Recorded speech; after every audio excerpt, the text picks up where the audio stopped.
Цудоўна. Яшчэ раз усіх вітаю, усім цудоўнага настрою. Мінулы раз мы з вами пачалі гаварыць пра Владзіміра Караткевіча, і ў асноўным гэта было гаворка пра яго дзяцінства, пра яго падлеткавы час, калі ён паехаў, калі ён летам 44-го ўпершыню апынуўся ў Кіеве, і гэта вельмі на яго паўплывала як на беларуса. Вельмі моцна паўплывала на яго.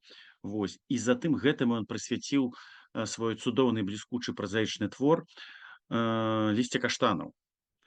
А затым мы гаварылі пра тое, як ён жыў у Кіеве, будучы студэнтам, і гэтаму Караткевіч таксама прысвяціў яшчэ адзін свой цудоўны твор пад назвай «У снягах драмае вясна».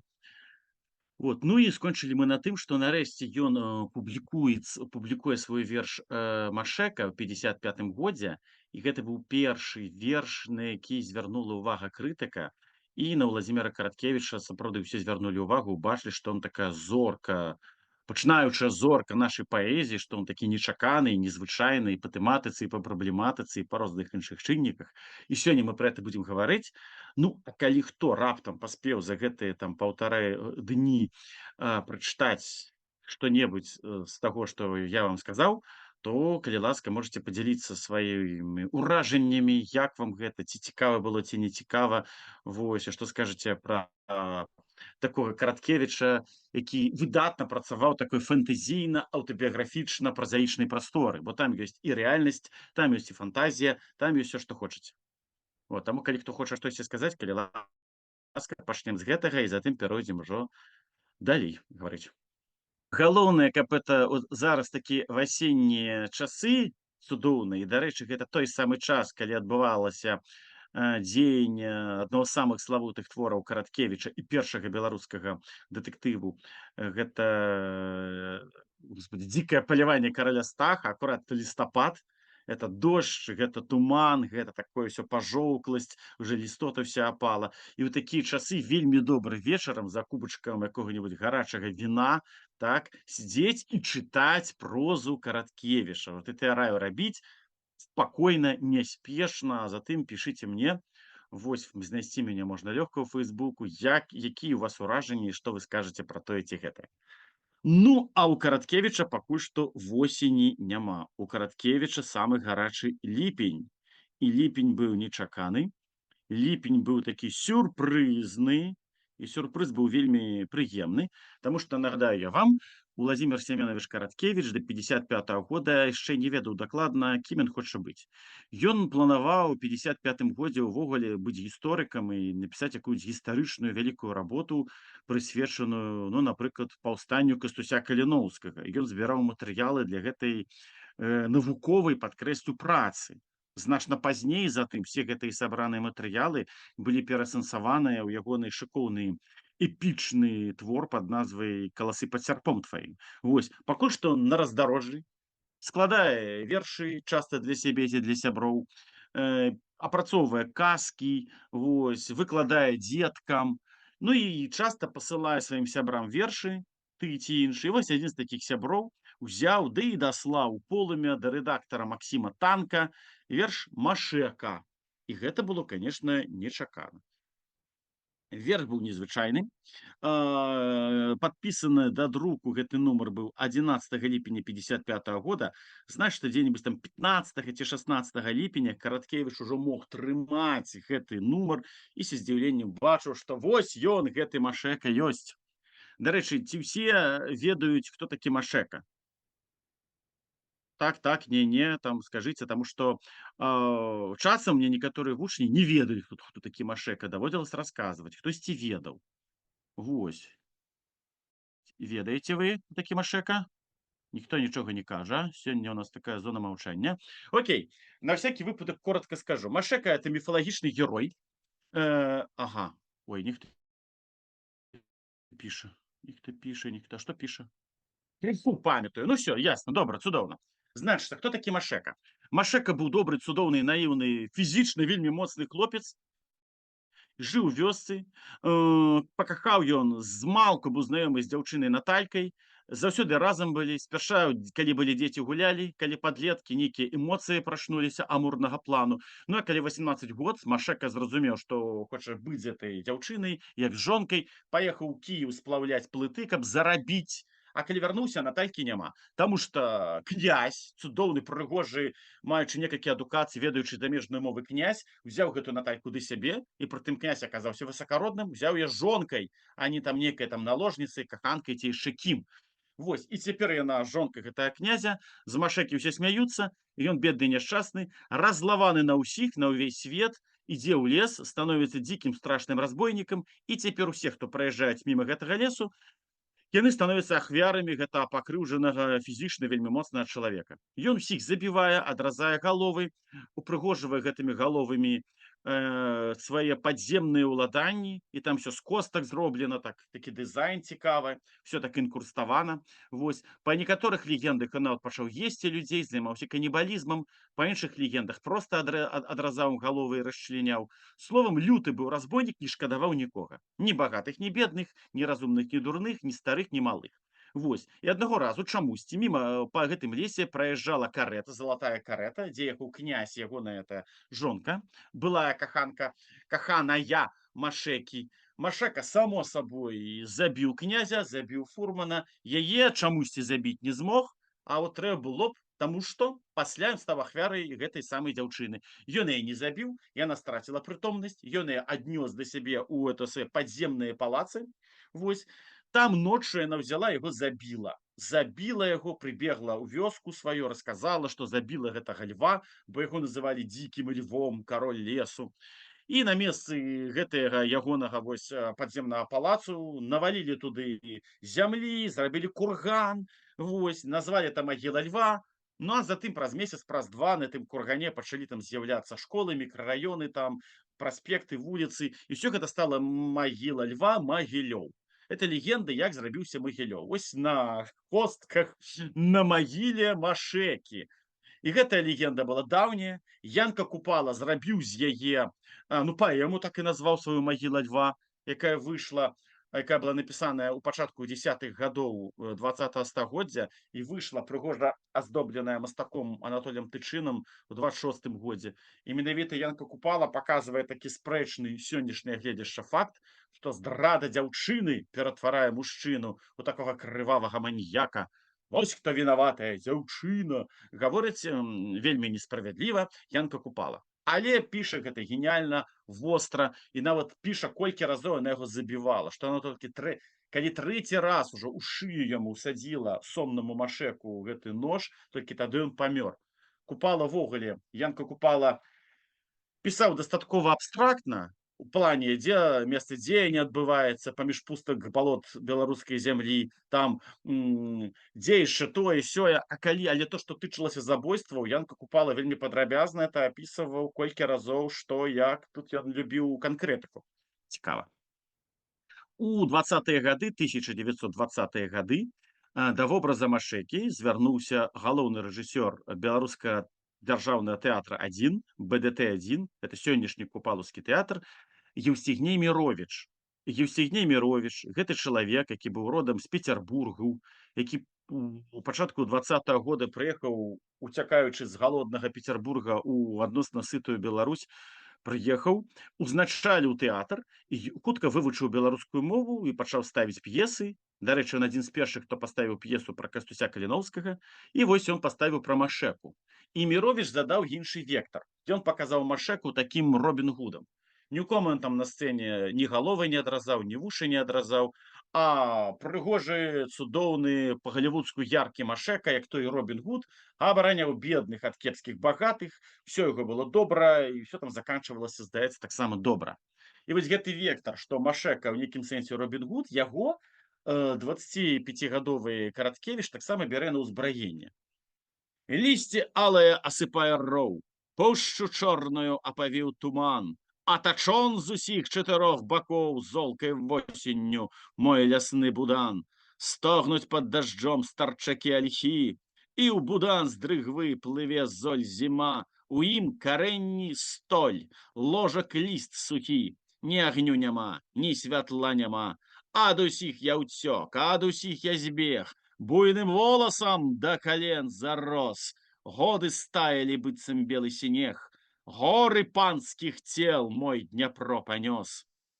Нищу я панов, замки их палю, я ломаю их вековый безун, помщу за мою бедную землю, за ее жальбу, за ее слезу, за твою красу, за мою любовь, что у покоях их редкой отцвела.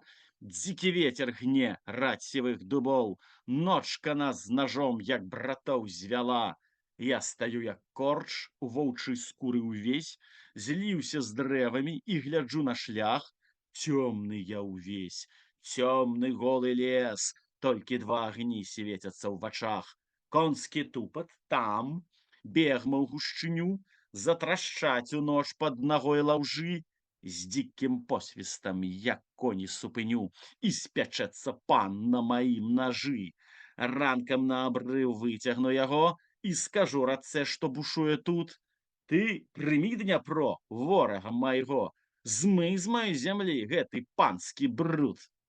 Лісце алае асыпае роў, пушчу чорную апавіў туман, а тачон з усіх чатырох бакоў золкай восенню мой лясны будан. Вот такі вясёлы маналог Машэкі. Караткевіч тут сумясціў карнавальную крывавасць Машэкі, які все-таки любіць рэзаць і нішчыць паноў, так? Вось, і ягоную такую, скажем так, высакародную мэту, каб багатых у нас не было, што багатыя яны эксплуататары бедных. Машэка такі крывавы тут сацыяліст, скажем так, але крывавы, крыху маньяк, але наш маньяк, таму што забівае кепскіх паноў. Вось, таму такі цікавы неадназначны вобраз. Вот. І вельмі кінематаграфічны, гратэскны. Уяўляю, гэты Машэка кідае ў Дняпро гэтых паноў, Дняпро ўжо панамі перапоўнены, крывавыя тыя воды выходзяць з берагоў, ён весь в этих панах, там трэба ўжо нехта расчышчаць этой Дняпро, а Машэка чарговага нясе, так? Рэжа яго там жыўцом і кідае туды. Цікавы вобраз, што он весь зарос просто, хіпі такі ўвесь, валасамі там вот таких. Вось, это ўсё цікава. І ў гэтым бачны будучы Караткевіч. Караткевіч у будучым таксама вельмі любіў гратэскныя, вельмі выразныя апісанні герояў. Вот заданне, наступнае домашняе заданне. Перачытайце дзікае паляванне караля Стаха і звярніце ўвагу, як ён апісвае там персанажаў. Якіх вусы даўжэйшыя, чым натуральныя, дубатоўк таўсцейшы за самога там Пантыгруэля, ну і гэтак далей, так? Пальцы ў Берман Яцэвіча даўжэйшыя, чым у кампазітара Ферэнца Ліста. Ён любіць такія гратэскныя пераборы. І ў далейшым таксама ён это будзе вельмі моцна любіць.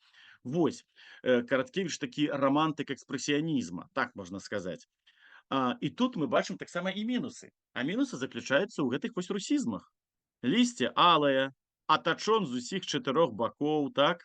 Вот, это все русізмы, это все не ёсць беларуская мова. Это все ўплыў Оршы. Я з Оршы, памятаеце, так ён казаў, што вы ад мяне хочаце. І гэтыя русізмы час ад часу будуць у яго ў прозе. І ўвогуле, калі вы хочаце вывучаць хараство беларускай мовы, то Караткевіч гэта не той пісьменнік. Караткевіч гэта пісьменнік, які цікавы сваім сюжэтам, цікавы сваёй ідэалогіяй у нацыянальна-стваральным сэнсе гэтага слова. Караткевіч цікавы сваімі вобразамі. Вось. Але ён не майстар, ён не стыліст. А стылісты у нас былі, напрыклад, былі ў нас это Іван Мелеш, гэта Міхась Кузьма Чорны, это Міхась Стральцоў. Але калі вы будете чытаць Міхася Стральцова, вы там не ўбачыце нечаканых сюжэтных паваротаў ці ранняга Кузьму Чорнага, вы не ўбачыце там некага экшана, і будзе крыху нуднавата. Ай! А ў Караткевіча ўсё гэта ёсць. Ён бярэ іншым, ён бярэ не хараством беларускай мовы, а бярэ менавіта сваёй дынамікай, героямі, імкненнем да хэпі-энду, вось, рухам такім, баявічнасцю. І ўсё гэта ён, можна сказаць, пасля вайны упершыню гэта ён прынёс. Чаму гэты верш так вельмі ўсім спадабаўся? А ён імгненна спадабаўся. У тым самым нумары, 7-м нумары часопіса Полымя, гэта, дарэчы, ой, як это сказаць, чарнавік верша, І от у вершах ён часта правіў, крэсліў, там нешта рабіў, сё-то, так. Вось. Зараз гэта у нас Магілёў, выбачаюся, гэта я калі вучням расказваў, то я ім яшчэ і паказваў, дзе Магілёў знаходзіцца. Дык вось, тым же самым нумары мы бачым, што у члены саюза пісьменнікаў прынялі, напрыклад, такіх у будучым знакамітых творцаў, як Артур Вольскі, як Ніл Гілевіч і, што больш важна было для Караткевіча, прэзідыум саюза пісьменнікаў БССР вырашыў правесці ў верасні месяцы, вось ужо праз 1,5 месяцы, у верасні месяцы гэтага года ў Менску рэспубліканскую нараду маладых пісьменнікаў, і ў ёй прымуць удзел звыш 50 пачынаючых літаратараў. Апрача пленарных пасяджэнняў, на якіх маладыя літаратары праслухаюць рад дакладаў, намечана арганізаваць работу ў секцыях паэзіі, прозы, драматургіі, крытыкі, дзе будуць абмяркованы творы удзельнікаў нарады. У абмеркаванні твораў маладых прымуць удзел старэйшыя таварышы. І, канешне ж, малады настаўнік Караткевіч, аўтар пакуль аднаго вядомага верша гэтага пра Машэку, прымае удзел у гэтай нарадзе. З 15 верасня па 23 верасня ён удзельнік. Прытым там адзін з кіраўнікоў гэта Якуб Колас. На гэтым фотаздымку вы не бачыце Караткевіч, ён стаіць недалёка, не ўлез у кадр. Ён стаіць каля маладога Ніла Сымоновича Гілевіча. Вось, побач мы бачым Міхася Стральцова. Па цэнтры мы бачым Рыгора Івановича Барадуліна. Вось. Ну і сядзіць сумны, стомлены Якуб Колас. Праз год Якуба Коласа ўжо не будзе. Вось. Для Караткевіча гэта была вялікая падзея, як і для многіх іншых. І калі далей мы чытаем артыкул Анатоля Астрэйкі пра гэтую рэспубліканскую нараду, то мы бачым, што многіх маладых аўтараў там лаялі. Лаялі за тое, што розныя вершы чыталі паэты Кастусь Цвірка, Кліменкоў, Нядзвецкі, аднак вобразы, рытмы, пачуцці ў іх як у братоў-блізнят. Лаялі за тое, і Куляшоў лаяў, і Лужанін лаяў, за тое, што ўсё это шаблонна, што ўсё гэта нецікава, адны і ты ж вобразы, адны і ты ж метафары. Цяжка адрозніць аднаго паэта ад другога паэта. Але асобны абзац. Прыемнае ўражанне на прысутных зрабіў малады паэт Уладзімір Караткевіч. Яго вершы Машэка, Орша і іншыя атрымалі станоўчую ацэнку. У асобе Уладзіміра Караткевіча мы маем здольнага паэта, які імкнецца гаварыць сваім голасам, зазначае Анатоль Астрэйка. Гэта вельмі прыемна, гэта перамога. Першая публікацыя ў сур'ёзным літаратурным часопісе, і на цябе ўжо звяртаюць увагу. Табе прысвячаюць цэлы абзац. І гэта сапраўды ён быў незвычайным, Караткевіч. 55 год. Яшчэ не абвешчана адліга Хрушчовым, яшчэ не абвешчана барацьба з культам асобы. Яшчэ пасля смерці Сталіна засталося там, колькі там прайшло 2 гады, і яшчэ гэты сталінізм ён яшчэ ёсць. У вельмі такой вялай ступені, але яшчэ гэта доўжыцца. Яшчэ помнік Сталіна ў нас стаіць па цэнтры, дзе зараз Палац Рэспублікі, так? Вось. Яшчэ людзей масава не пачалі выпускаць з лагероў. Толькі асобныя нашыя пісьменнікі атрымліваюць рэабілітацыю. Ну, 1-2 вярнуліся, але ўсё гэта пачнецца 56-57 год. І пішуць нашыя пісьменнікі ўсё яшчэ ў рамках сацыялістычнага рэалізму. Пішуць пра будаўнікоў, таму што Менск аднаўляецца, і самая модная тэма гэта пісаць пра будаўнікоў, кранаўшчыкі, там муляры, шахцёры, там нафтавікі. Вось пра каго пішуць у асноўным нашыя маладыя паэты.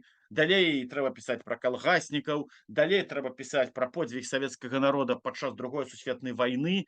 Вось гэтыя тэмы, скажам так, якія з верша ў верш перабягаюць, пераходзяць. І тут раптам упершыню пасля другой сусветнай з'яўляецца верш пра Машэку. Караткевіч гэтым вершам пачынае цэлую серыю гістарычных балад сюжэтных, дзе яго героямі будуць такія персанажы, як князь Вячка, які змагаецца супраць тых самых крыжакоў. Такія героі, як паўстанец Ваўкалака, это напалову звер, напалову чалавек, які таксама змагаецца супраць паноў. Ён піша пра тое, пра што ніхто тады ўжо не пісаў. Ён ужо зазначыў, кім ён хоча быць. Арыгінальны, нацыянальна стваральны, творца, які піша пра мінуўшчыну, але піша так, што это цікава чытаць зараз. Ён піша пра беларусаў моцных, гордых, часам брутальных, часам жорсткіх, справядлівых, якіх так проста не заб'еш, якіх так проста не сагнеш, якія маюць вялікую фізічную сілу і духоўную сілу, якімі можна ганарыцца. Так як ён ніхто не пісаў. І, канешне, на яго імгненна звярнулі ўвагу. Вось. І гэтыя балады, гэта малюнкі Караткевіча, там калі яны не публікаваліся, яны ў рукапісных асобніках перадаваліся з рук у рукі, і ў 55-м, 56-м, 57-х годах Караткевіч становіцца адным з лідараў нашай маладой паэзіі. І ён, у адрозненне ад іншых паэтаў, а ў адрозненне ад таго ж Ніла Гілевіча, у адрозненне ад таго ж Анатолія Вярцінскага ці Рыгора Барадуліна, ён не стараўся пісаць пра тое, што трэба партыі.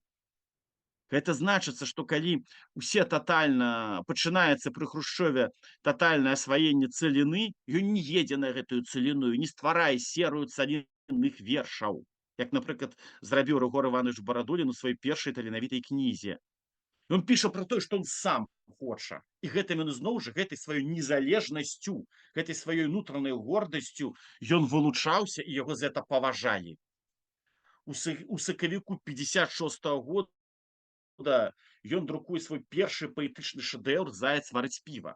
Чаму кажу першы шэдэўр? Таму што Машэку шэдэўрам назваць нельга. Гэта балада цікавая, зноў жа, паводле сваёй ідэалогіі, паводле свайго сюжэту, скажем так, але ў плане паэзіі гэта не столькі паэзія, колькі такая, ну, проза ў рыфму, цікавая, займальная.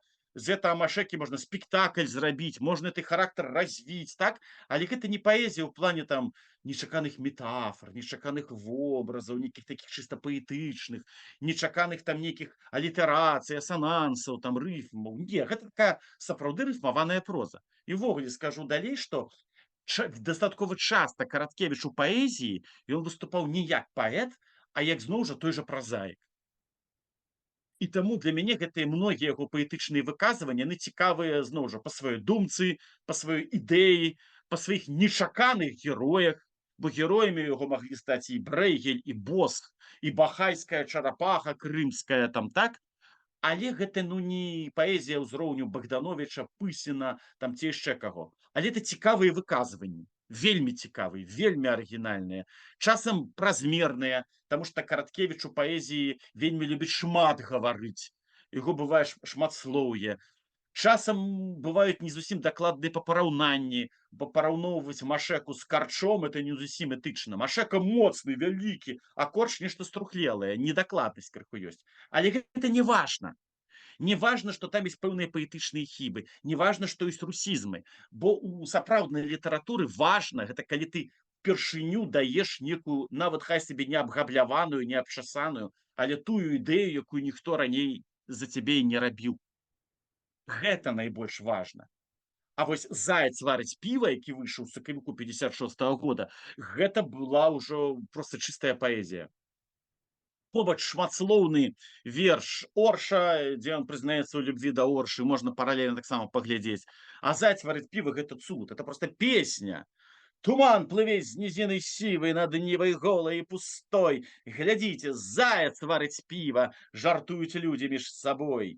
А я ведучым бачу зрокам, як ён прысеў каля агню. Трыгубы, шэры, касавойкі і піва варыць з ячменю.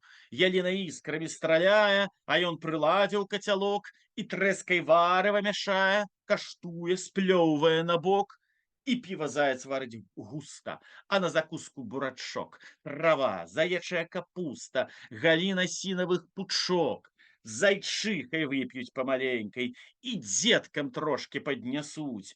Пужлівым галаском таненькім цябе цела морква завядуць.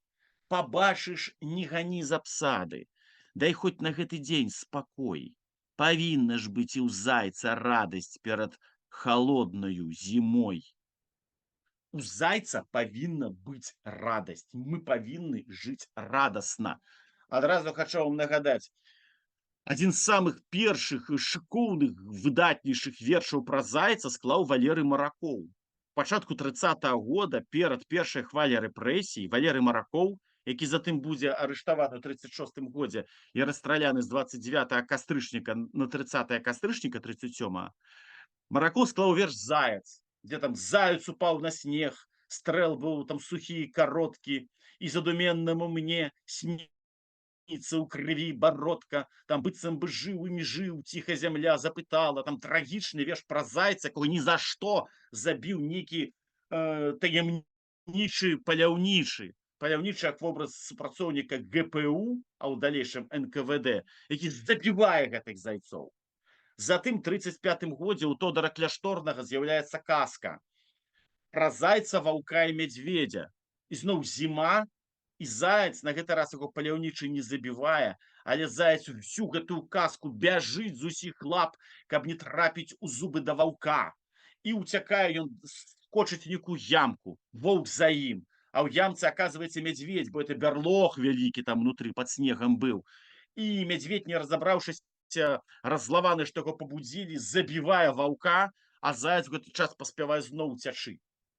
Тут уже заяц, зноў як метафора 30-х гадоў, заяц у трывозе, у жаху ад таго, што трэба ўвесь час быць паміж ваўком і мядзведзем, трэба ўвесь час ратавацца. І тут ужо у нас заяц узору 56-го года. Ужо Мікіта Сергеевич Хрушчоў расказаў усім нам, што Сталін быў злачынца, і што мы далей так жыць не будзем. Мы будзем выпускаць людзей з лагероў, мы будзем рэабілітоўваць нашых пакутнікаў і пасмяротна, і тых, хто застаўся жывы жыўцом, так? Да нас будзе вяртацца наша беларуская літаратура страчаная з 57-го года, і мы будзем чытаць ужо творы і Платона Галавача, і Міхася Чарота, і Язэпа Пушчы, і многіх іншых. І той жа Тодар Кляшторны будзе перавыдадзены ў 64 годзе, яго кніжачка пра зайца, ваўка і мядзведзя. Пачынаецца час вялікай радасці і вялікай надзеі. Можна не славіць ужо Сталіна кожны раз, і нават можна не славіць кожны раз і Леніна. Можна славіць зайца, наш герой заяц, які варыць піва, пажадана цёмнае, бо я люблю цёмнае піва. Вось, і радавацца разам з ім. Гэта галоўнае для Караткевіча. Умейце не толькі сваімі целамі закрываць амбразуры дзотаў, але умейце проста атрымліваць кайф ад асалоды, ад радасці. Бо героі Караткевіча у 90 сваіх процентаў это жыццялюбы. І адзін з самых яркіх такіх герояў быў, успомнім, Гервасій Валіваха з кнігі «Ладдзя роспачы», дзе ён саму смерць перамог. Вось пра што гаворыць Караткевіч. І гэта зноў ён зрабіў упершыню. Дэбютаваў як сапраўдны паэт, паказаўшы нам Машэку нечаканага, а тут дэбютаваў як ужо просто геніяльны паэт, казаўшы, што героем можа быць заяц, які варыць піва. І гэта ніякі не жартоўны вершык.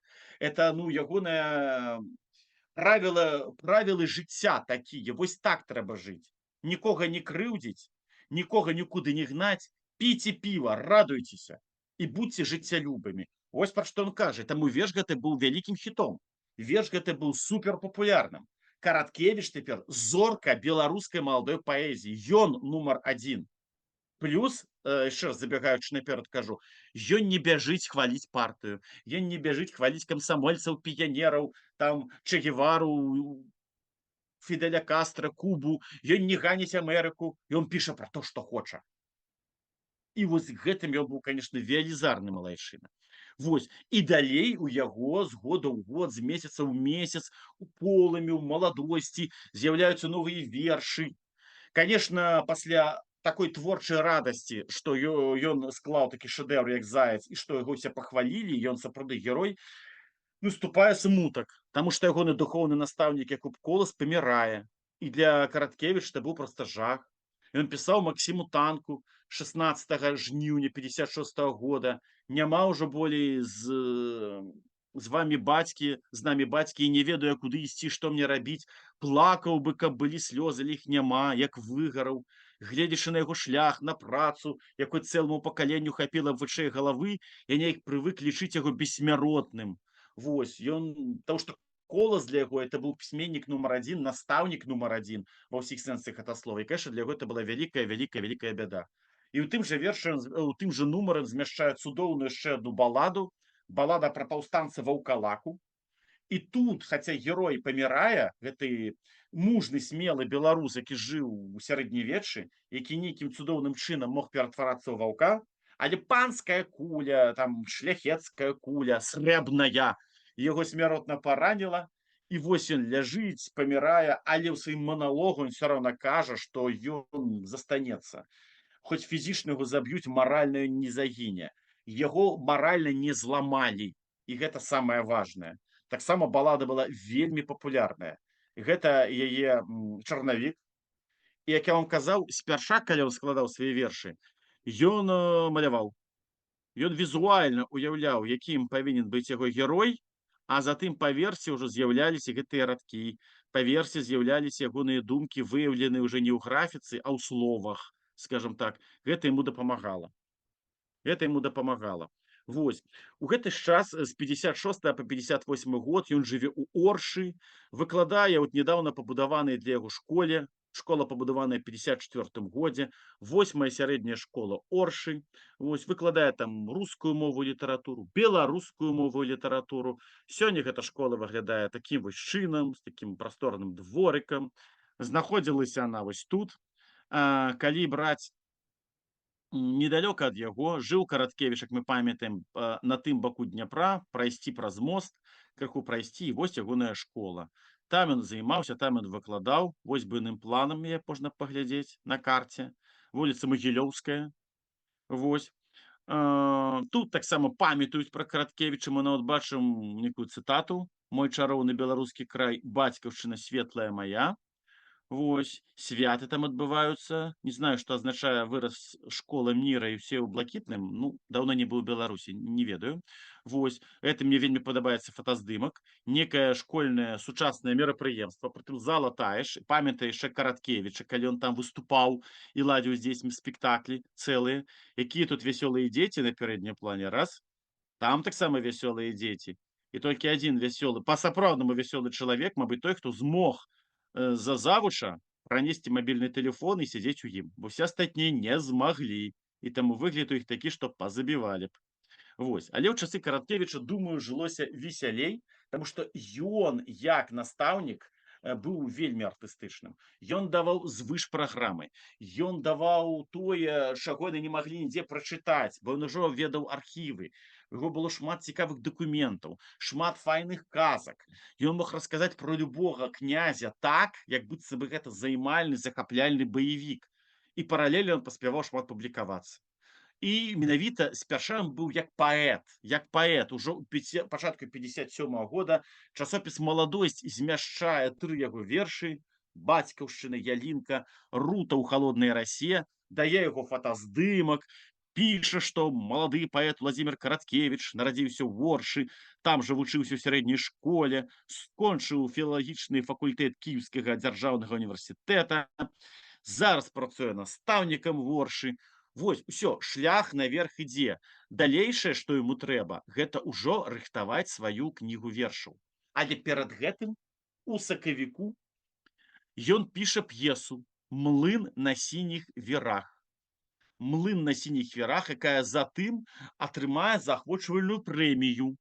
Вось, вельмі своеасаблівая п'еса, шматслоўная, там шмат герояў, скажем так. Вось, калі б яе зараз ставіць, трэба там 10 разоў скарачаць, але вельмі цікавая. Цікавая ў тым сэнсе, што дзеянне там адбываецца не ў сярэднявеччы, не ў часы Рэчы Паспалітай, не ў часы, там, не ведаю, рэвалюцыі 905 года, а адбываецца яна менавіта падчас Другой сусветнай вайны.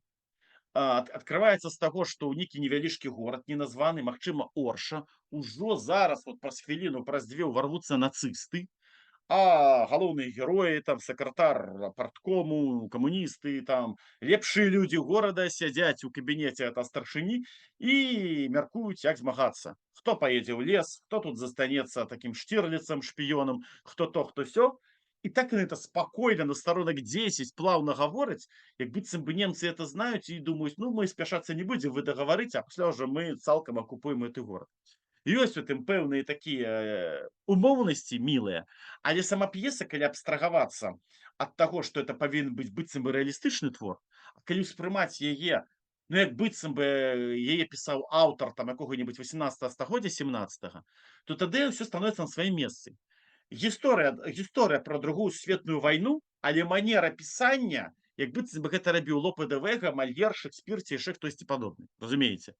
Вось. І тады эта шматслоўнасць барочная на месцы, абароты, і героі там гавораць падкрэслена літаратурна. Яны не згадваюць ні Леніна, ні Сталіна. Яны згадваюць гістарычных нашых дзеячаў. Яны могуць згадаць князя Вітаўта. Яны могуць згадаць гетмана Астрожскага. Яны могуць згадаць менавіта нашых гістарычных дзеячаў, якіх яны б ніколі б жыцці рэальныя гэтыя героі б не згадалі. І таму гэтай такая фэнтэзійнасць она мне падабаецца. Хаця шмат чым, магчыма, она і недасканалая, скажем так. Вось. І тым не менш, гэты паэт, а для многіх ён менавіта паэт Караткевіч, выдаўшы гэтую п'есу «Млын на сініх вярах», прачытаўшы яе ў доме творчасці Каралішчавічы, вось гэты дом творчасці быў такі, ён ізноў звярнуў на сябе ўвагу. Ізноў пра яго пачалі гаварыць дастаткова так станоўча. У гэты ж самы час ён прыняты ў саюз пісьменнікаў. У яго яшчэ няма ніводнай кнігі, это нонсенс. Звычайна прымалі ў саюз пісьменнікаў чалавека, калі ў яго ёсць адна, то і дзве кнігі. У Караткевіча верш Машэка, балада пра паўстанца Ваўкалаку, заяц там варыць піва, яшчэ там 5-10 хітоў. І п'еса, якая яшчэ нідзе не пастаўленая і не надрукаваная. І вось яго, гэтага маладога таленавітага хлопца, 26 красавіка прымаюць, рэкамендуюць яго туды у саюз пісьменнікаў Максім Лужанін, былы паэт-узвышанец, Анатоль Вялюгін, адзін з лепшых беларускіх паэтаў 50-х 70-х гадоў, і Антон Бялевіч. Вось, усе за яго галасуюць, все у яго цудоўна, все у яго як мае быць, скажем так. І ў гэты ж самы час, калі ён вось-вось напісаў сваю першую п'есу, калі яго прынялі ў саюз пісьменнікаў, ён паралельна заканчвае аповесць «У снягах драмае вясна». Вот менавіта тое, пра што мы гаварылі мінулы раз. Успаміны пра сваё кіеўскае бытаванне. Прытым нават не столькі ўспаміны, а фантазія на тэму кіеўскага бытавання, таму што там в аснове суд маладога героя, які крытыкуе Сталіна, які крытыкуе нават палітыку ўлады, які такі весь горды і незалежны, супраць яго паўстаюць юныя сталінцы і хочуць яго выгнаць з універсітэта, ледзьве не пасадзіць. І ў канцы там, зараз як крапіваставіўся, скажу, а ў канцы там суд вялікі над героем, і мы не ведаем, загіне ён ці не загіне, пасадзяць яго ці не пасадзяць. Вельмі цікавая займальная рэч «У снягах драмае вясна». Крапіва да Караткевіча ставіўся спакойна. Прынамсі, у нас няма ніякіх сведчанняў, каб Крапіва дзесьці пісаў пра яго адмоўнае. Вось, ці хацеў яго забракаваць яго творчасць. Плюс у Караткевіча ў 50-е, 60-е гады, 60-е гады п'ес асаблівай не было, толькі вот гэта вось «Млын на сініх вярах», і таму для Крапівы, для драматурга ён канкурэнцыю не мог скласці. Ён не працаваў разам з Крапівом, і таму яны былі як бы па розных па розныя полюсы. Вось. І Крапіва не быў рэцэнзентам, ён не быў публіцыстам. У Караткевіча складаныя адносіны складываліся з тым самым далей Максімам Лужанінам.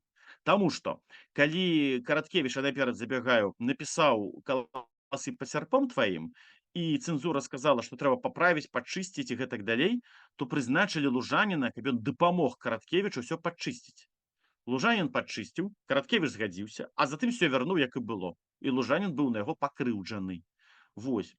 Таму у Караткевіча былі свае слізкія адносіны з некаторымі пісьменнікамі старэйшымі за яго, бо ён, конечно, многіх раздражняў. Раздражняў сваім артыстызмам, раздражняў сваім лёгкім такім нават нахабствам часам, раздражняў сваёй такой падлеткавасцю, раздражняў сваім мацарціянствам, што ён такі таленавіты, хуткі. Ну, уявіце, за адну вясну 57-га і п'еса, і вялікая аповесць, амаль раман, так? І ў саюз прыняты, і вершы паралельна складае, і ў школе выкладае, і ўсё гэта вот за колькі месяцаў. Не кожны такое можа, а ён мог, скажем так. Вось. Атрымлівае дыпломы за свае вершы. Напрыклад, «Браты, сплятайце рукі, нас нарадзілі ў свет, не для выбухаў, не для мукі, не для слёз дзяўчат і кабет, не на тое, каб мёртвым упасці, не на тое, каб згнісці ў зямлі, а на тое, каб песню шчасце мы нахбом на зямлі пілі, каб кахалі, каб вершы пісалі, каб ірвалі верас і дрог, Каб цудоўныя вежы складалі, што да сонца імкнуцца праз змрок. Вежы светлыя, вежы любові, кожны камень няхай пакладзе, не павінны змяшацца мовы, як калісьці ў добрых людзей. Хто сказаў, што патрэбны слёзы? Хто сказаў, што розны наш лёс? А таму, што насы ў нас розныя, ты павінен разбіць мне нос? Хай ён нюхае лепей кветкі, ці каханы свае валасы. Месца хопіць для ўсіх на палетках, і на ўсіх хопіць весняй красы. Гімн яднання, магутныя гукі, ап'яняюць нас як віно. Браты, сплятайце рукі, шчасце для ўсіх адно. Вось гэта такая вот вясёлая дындушка вершаваная, скажем так, але яна ізноў жа шчырая. Лепш піць, бухаць, радавацца, а не біцца і не ненавідзець. Караткевіч не ўмеў ненавідзець. Караткевіч не ўмеў зайздросціць. Вось, Караткевич быў шчырым, добразычлівым, таким вакхам, скажем так. Вось, некаторых, праўда, гэта раздражняла. Вось, некаторых гэта раздражняла, і затым наступае момант, зноў жа, ліпень 57-го года. У яго нараджаюцца некалькі вершаў, якіх публікуе. Адзін вадарод, а другі, як размаўляюць звяры і птушкі. Закаханы ў жыццё і кожную мушку, я іду каля хаты замглёных садоў, і са мной размаўляюць звяры і птушкі на дзесятках і тысячах розных моў. У валасы мае вішні свой снег завеялі, мне на вуха шэпчуць абшары ніў, маўляў, каго любіш, заўжды разумееш, у якой бы скуры ён не хадзіў. Голубы ў ліловых і сініх барвах, на мяне паглядзеўшы, вуркочуць так: проста варвар, варвар, страшэнны варвар, крыл не мае, а крочыць дзівак. Певень палкой подбіты скаче, як конік, і здзіўлёным курам, як зрынуты бог, утрапёны крычыць ад болю і гонару: не папаў, не папаў, міма ног, міма ног. Калі же ноч паплыве над зямлёю мілаю, размаўляюць дзве жабы ля соннай ракі: кума, кума, а што ты вячэраць варыла? Борщ, борщ, буракі, кі-кі-кі-кі-кі. Я, напэўна, таксама здаюся ім зверам, і яны разважаюць у засені траў. Вось ідзе двухногая птушка без пер'яў, ці мядзведь, што шубы ў ламбард заклаў. Дзівосны вершык, чаму я чытаю? Таму што і вадарод, і як размаўляюць звяры і птушкі, это былі тыя вершы, якія ўжо пачалі афіцыёзную крытыку раздражняць. У 55-56 крытыка маўчала, часам хваліла, але тут яны пачалі казаць: так, харе, што такое? Дзе Ленін? Дзе апісанне нашых вялікіх касмічных перамог? Дзе апісанне, якія ў нас шыкоўныя калгасы? Дзе апісанне нашай радасці, якая ў нас адбываецца пры Мікіце Сергеевічу Хрушчову, калі кукуруза, якая расце, там, ну і гэтак далей. Дзе наша сучаснасць? Нафіга пісаць пра нейкіх звяроў і птушак? Это што, ты прыкалываешся, ці што? Якія жабы? Ты пра што ўвогуле кажаш? Якія зайцы, якія вараць піва? Што это такое? А для Караткевіча было важна іншае. Не сацыялізм, не камунізм, а базавыя рэчы: дабрыня, радасць, любоў, іронія над гэтым дурнаватым чалавекам і мудрасць гэтых жабаў, якія хай лепш будуць спяваць кума, кума, ты вячэраць варыла, а не будуць спяваць я люблю у тебя жизнь. Вось пра што казаў Караткевіч. Он адстойваў сваю творчую незалежнасць. І гэта ўжо пачынала раздражняць. Это пачынала раздражняць, і неўзабаве, а аршанская газета, дзе Караткевіч, горшы Караткевіч настаўнік, яна піша разгромны артыкул пра паэзію Караткевіча, што яна выпадковая, што яна безгустоўная, што яна абыякая, што яна чорт ведама якая, гэта самая паэзія Караткевіча, і абараняе нашага Караткевіча. Зараз мы знойдзем, хто яго абараняе. Секунду, дзе ён там? Абараняе яго Пятрусь Усціновіч Броўка. Пятрусь Броўка абараняе яго. У сераду 19 лютага 58 года ён выступае на 4-м пленуме праўлення Саюза пісьменнікаў СССР, нават не БССР, а на весь СССР он гаворыць: Пятрусь Усціновіч, што ёсць выпадак, калі аднарэнная газета проста не зразумела свайго абавязку па выхаванню літаратурнай моладзі. Малады здольны паэт Владзімір Караткевіч змясціў у часопісе «Полымя» цыкл вершаў. Былі ў гэтых вершах некаторыя хібы і фармалістычныя памылкі. Аршанская рэнная газета, Караткевіч працуе горшы настаўнікам, замест того, каб па-дзелавому разабрацца ў творчасці маладога паэта, пакрытыкаваць і дапамагчы яму, абвясціла ледзьве не ўсе яго вершы заганнымі, стварыўшы маладому паэту немагчымую абстаноўку для работы. Пятрусь Усціновіч малайчына. ён дапамагае Караткевічу. І уявіце, гэта самая аршанская газета, якая там абхаяла ўсе гэтыя вершы, гэтыя, як размаўляюць звяры з птушкамі там і іншыя, так? Яна ўсё это абхаяла і здавалася ўсё на гэтым. І тут першы чалавек у нашай літаратуры, таму што Броўка гэта ні многа ні мала кіраўнік саюза пісьменнікаў. Ён выступае не проста ў зале там беларускім якім-небудзь, так, а ён вось он у нас стаіць, ён на весь СССР. І конечно ж аршанская газета да пары да часу заткнулася, все выслухалі, і пасля гэтага Караткевіч мог на хвіліну, так скажем так, выдыхнуць. Але ўсё роўна яму ўсё менш і менш падабалася тое, што адбывалася у Оршы, адбывалася ў Менску. Ён неўзабаве кідае школу. Адпрацаваўшы там сезон да 58 года, ён рыхтуе сваю новую кнігу, сваю першую кнігу, і ён хоча паступаць у Маскву. Перад гэтым яго будзе чакаць яшчэ адзін прыемны сюрпрыз. Крытык Айзек Евелевіч Кучар у 30-е гады вельмі быў тэндэнцыйны крытык, які ад вялікага страху рэпрэсій 37-го года мог тым жа 37 годзе нямала панапісваць такога, за што яму было сорамна. Але тым не менш цікавы чалавек, ён гэты крытык і кінасцэнарыст знакаміты. Вось ён на адной з нарадаў драматургаў падтрымаў п'есу «Млын на сініх вірах» і сказаў, што вельмі цікавая класная п'еса. У нас у рэспубліцы 8 тэатраў, п'ес з'явілася ў апошні час каля 20. Многія з іх, нават тыя, якія атрымалі прэміі, не бачаць святла рампы. Так, напрыклад, п'еса Караткевіча «Млын на сініх вірах» атрымала заахвочвальную прэмію, але дагэтуль ніхто не збіраецца яе паставіць. Зноў жа, старэйшы таварыш звяртае ўвагу на Караткевіча і дапамагае яму. Бо пасля заўвагі Айзека Евелевіча Кучара, вось гэта ягоны здымак 41-го года, ён у кампаніі Максіма Танка, Віталя Фрыдрыхавіча Вольскага, бацька Артура Вольскага, дзед Лявона Вольскага і той самы Пятрусь Усціновіч Броўка, які затым абароніць Караткевіча. Вось ён паспрыяў таму, што гэта п'еса была пастаўлена, быў ажыццёўлены тэлеспектакль па п'есе драматурга. Не кожнаму драматургу шанцуе, калі яго першая п'еса не проста нехта ставіць, але яшчэ яна ператвараецца ў тэлефільм, скажем так. Ну і фармальна ў гэты самы час асобныя вершы Караткевіча нават рэкамендуюцца для артыстаў-чытальнікаў, каб яны ў рэгіянальных дамах культуры чыталі іх, радавалі. І рэкамендуецца верш «Спадарожнік», дзе ўсё ж такі Караткевіч вырашыў напісаць верш, прысвечаны таму першаму касмічнаму спадарожніку.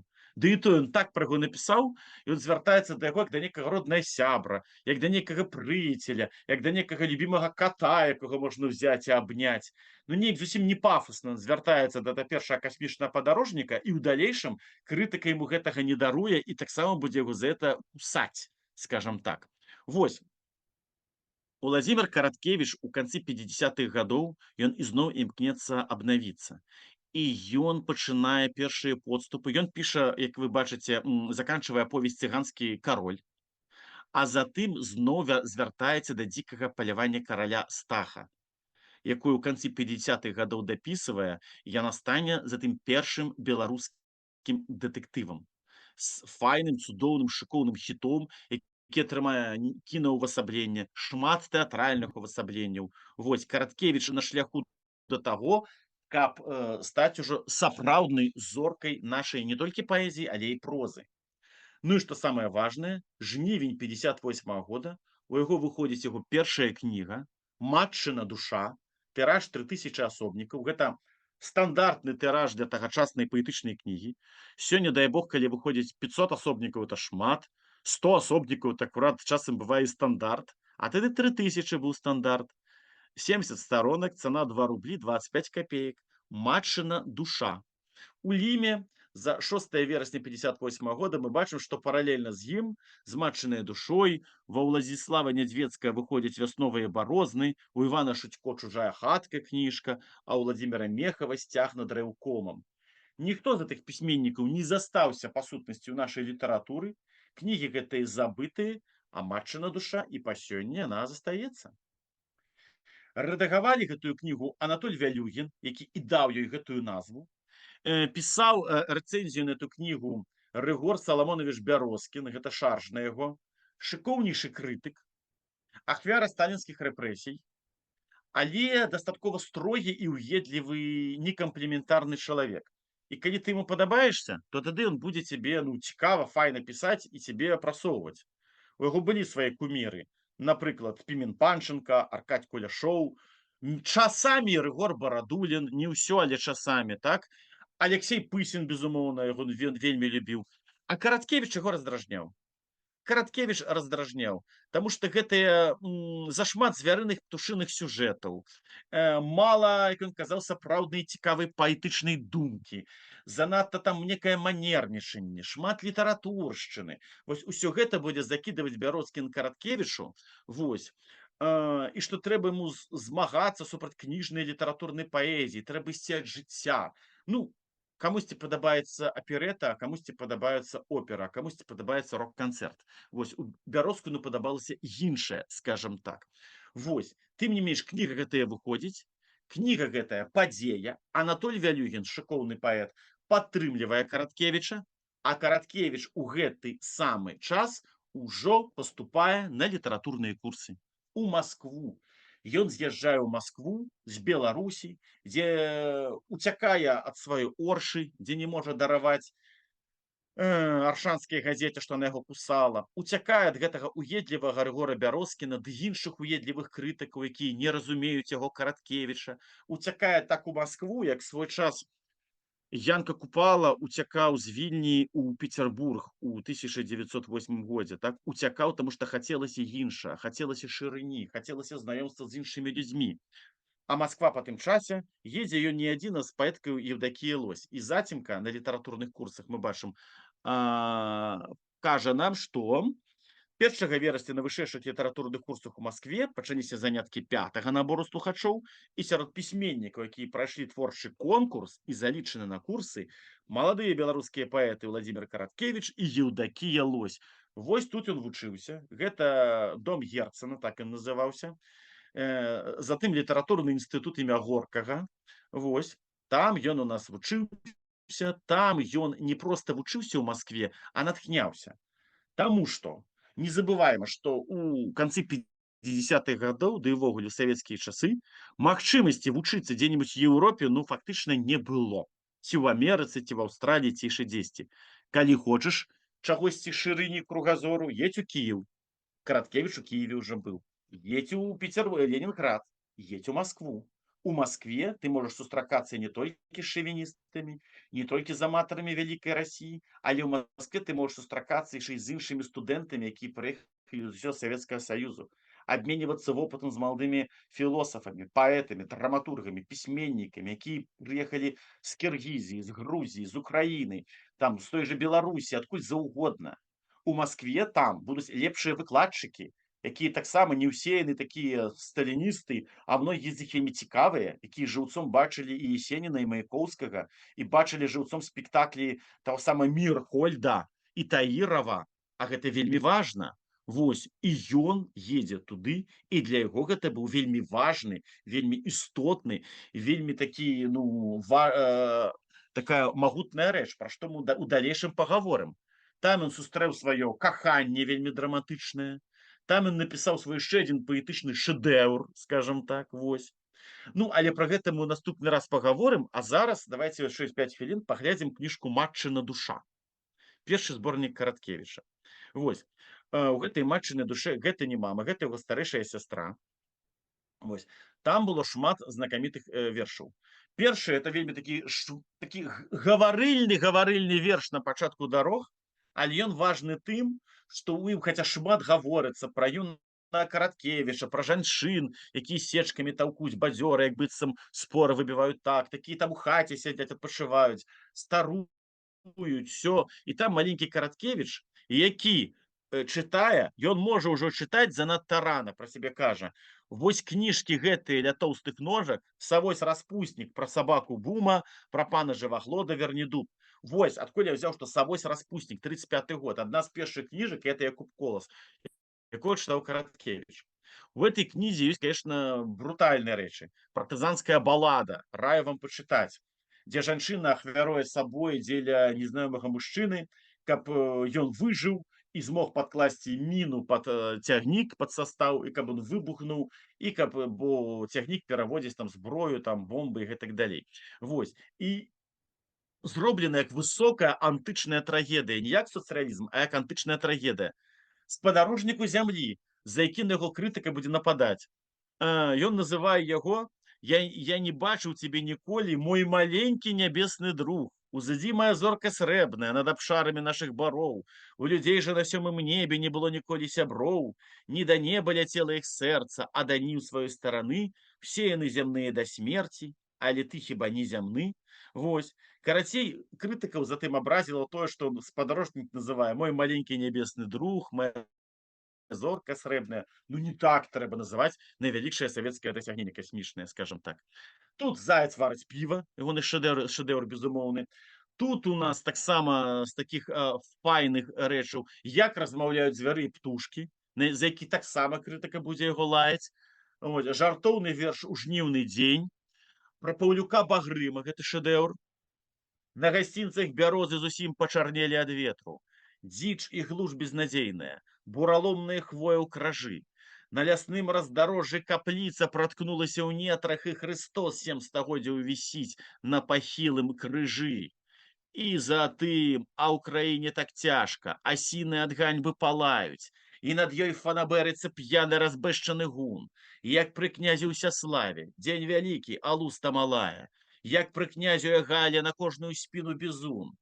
Беларусь, моя солнце, дорогая родная маці, на якіх раздарожжах згубіла ты шчасце сваё. Ці ўдасца хоць дзецям шчаслівага дня дачакаць і пасля мужнасці гэткай, пасля столькіх крывавых баёў. Мы чакалі свабоды і касілі нас кулямі роты, у ланцугі нас кавалі, каб пад палкай нам быў карачун. Узялі мае вершы, узялі маіх дзетак гаротных, вершы бедныя, вершы пад чырваню сургучу. Край сагнуты ў спіне, край баіцца размовы пра волю, край згубіў сваю мову і матчына ў песні напеў. Нельга верыць у Бога, калі ён такое дазволіў. Цяжка верыць у люд свой, калі ён такое сцярпеў. І далей ён кажа: Беларусь, прачынайся, я цябе абуджаю, ты павінна прачнуцца, не праспі сваё шчасце ўначы. Я гукаю цябе, дарагая святая, адкажы ж, моя родная, не маўчы. Верш, я так скажу, это метод гістарычнага пераапранання. Калі мы гаворым пра тое, што вакол нас, а вакол нас у канцы 50-х гадоў паціху ўжо ізноў пачыналіся замаразкі, ізноў пачыналіся зачыняцца беларускія школы, а беларусы не ведалі пра сваю гісторыю нічога і думалі, што гісторыя пачалася беларуская з таго, як Ленін скочыў на браневік. Так вось ён піша пра гэта. А я цябе дадам, піша пра тое, што ніколі і што так заўсёды і было, скажем так. І Караткевіч не баіцца пра гэта пісаць, не баіцца. Вось, скажем, такім чынам. Вось, што ён робіць. Таму гэты верш дзівосным чынам трапіў у гэту кнігу, і далей метад гістарычнага пераапранання ў Караткевіча ён будзе заўсёдным. Мала таго, я скажу, што дзікае паляванне караля Стаха гэта таксама метад гістарычнага пераапранання. Ён піша не пра Расію 1885 года, і там тады поўная была дэградацыя. Ён піша пра сённяшнюю дэградацыю 1959 года, што мы сваё ж нішчым, што мы баімся это дзікае паляванне, што нам пляваць на сябе, што з аднаго боку мы, як тыя сяляне, там рабы, які баяцца нічога не могуць, а з іншага боку, як тая шляхта, якая цалкам, што называецца, ўжо нічога таксама не можа. І вот толькі прыйшоў гэты галоўны герой і разруліў сітуацыю, так? А каб ён не прыйшоў. Таму Караткевіч паступова вось ужо з 58-59 годам пачынае гэтым займацца метадам гістарычнага пераапранання, гаворачы пра тое, што адбываецца ў ягоны час. І яму гэта ўдаецца. І цэнзура гэта і цэнзура можа падманваць. І кніжка гэта выйшла, і, канешне, гэта адна з самых такіх яркіх яго паэтычных кніжак, вось, яркіх, цудоўных, вось, і канешне ж, файных. Вось. Ну і Машэка там ёсць, і ўсё. Вось. У наступны раз мы пагаворым пра Маскву, мы пагаворым, што ён там пісаў, пагаворым, чаму ён ледзьве не павесіўся, чаму ён захацеў у Маскве скончыць жыццё самагубствам, але як на яго паўплываў Брэйгель і Босх. І як ён ствараў свой адзін з самых вялікіх шэдэўраў дзікае паляванне караля Стаха. Ну і пра тое, за што лаялі Караткевіча Мікола Хвейдаровіч, Якаў Герцовіч і іншая вясёлая кампанія. Пра ўсё гэта ў наступны раз.